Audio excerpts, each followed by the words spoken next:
Does representation truly empower the LGBTQ community if it does not lead to policy change? Is visibility without legislation enough? Tunay bang nakakapagpalakas sa LGBTQ plus community ang representasyon kung hindi naman ito humahadlang sa pagbabago ng mga batas? Sapat ba ang pagiging visible kung walang konkretong polisiya? Tunay bang nakapagpalakas sa LGBTQ plus community ang representasyon kung hindi man ito humahantong sa pagbabago ng mga batas? Sapat ba ang pagiging visible kung walang konkretong polisiya?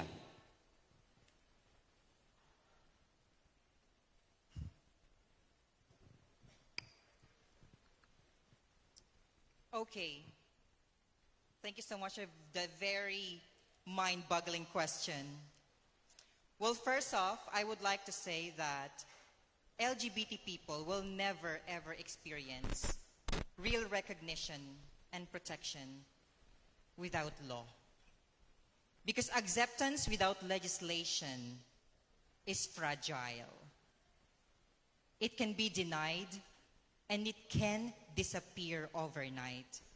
And honestly, Panel Board of Judges, it is very sad to say that we are being celebrated in hashtags, but we are abandoned in courtrooms.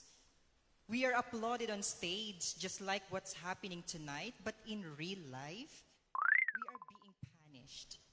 And also, it's very sad that our lawmakers seem to do not understand where we LGBT people are coming from exactly. And that's the reason why, honestly, visibility plays a very big role in the fight for equality. It helps big time. Because being visible means you are